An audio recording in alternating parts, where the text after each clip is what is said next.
सुव्यवस्था समिती आणि जागा वाटप समिती या समित्या आपापलं काम करत असतात, परंतु त्यांचं काम कसं चालू आहे याच्यासाठी यात्रेदरम्यान सुद्धा त्या समितीला त्यांची मीटिंग घेणं अपेक्षित आहे, जेणेकरून ती समिती कशी कार्य करत आहे, प्रत्येक जण आपापली जबाबदारी पार पाडत आहे की नाही हे आपल्याला लक्षात येईल.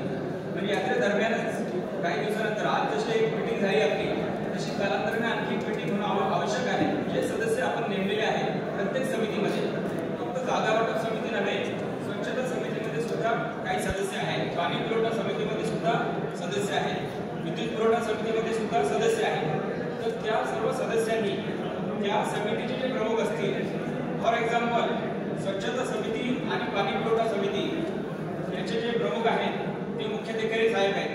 त्याच्यामध्ये त्यांच्या अध्यक्षतेखाली एक मीटिंग होणं अपेक्षित आहे सर्व समिती सदस्यांची, आपल्या सार्वजनिक स्वच्छता आणि पाणी पुरवठा समिती, जेणेकरून त्या समितीचं काम कसं चालू आहे आणि त्या गोष्टी घडतायत की ज्या आपण चर्चा केल्या त्या बरोबर घडतायत की हे आपल्याला बघता येईल, तरच खऱ्या अर्थाने या समितीचं काम आपल्याला चांगल्या प्रकारे करता येईल. म्हणजे आढावा बैठक तर नंतरची गोष्ट आहे, पण या मधल्या काळात एसडीओ साहेब म्हटले की मी स्वतः येईल, मी स्वतः बघेल होत आहे की नाही, आज जे चर्चा होत आहे की नाही. त्याचप्रमाणे प्रत्येक समितीचे जे हेड आहेत, फॉर एक्झाम्पल स्वच्छता समिती, पाणी पुरवठा समिती मुख्याधिकारी साहेब आहेत, आरोग्य समिती वैद्यकीय अधीक्षक आहेत, विद्युत पुरवठा समिती विद्युत अभियंता आहे, शांतता व सुव्यवस्था समिती पोलीस निरीक्षक आहेत, जागा वाटप समिती तहसीलदार मॅडम आहे. तर हे सगळे जे आहेत यांनी आपापल्या मीटिंग घेऊन त्यांचं कार्य कसं चालू आहे हे बघणं आवश्यक आहे आणि आढावा बैठक सुद्धा यात्रा संपल्यानंतर घेणं आवश्यक आहे.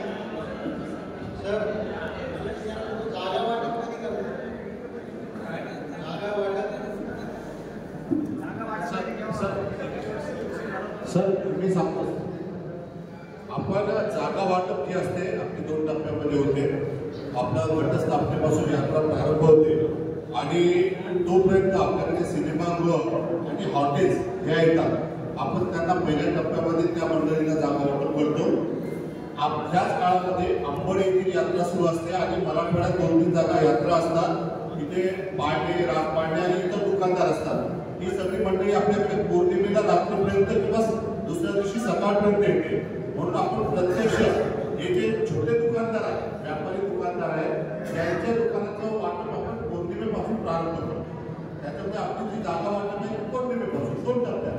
पुन्हा लक्षात घ्या, तिकडे सिनेमागृह आहे, सिनेमागृह, खानावळीची दुकानं, गुपचूप, रगडा, गाडी वगैरे, भेळपुरी या दुकानाचं आपण मंडपाच्या आधी करतो. नंतर आपल्याकडे 1 दिवस मंडप असतो आणि पालखीचे 2 दिवस जातात आणि तिसऱ्या दिवशी दुर्गा उत्सवाचा कार्यक्रम असतो. त्या 4 दिवसामध्ये आपण जागा वाटप करत नाही.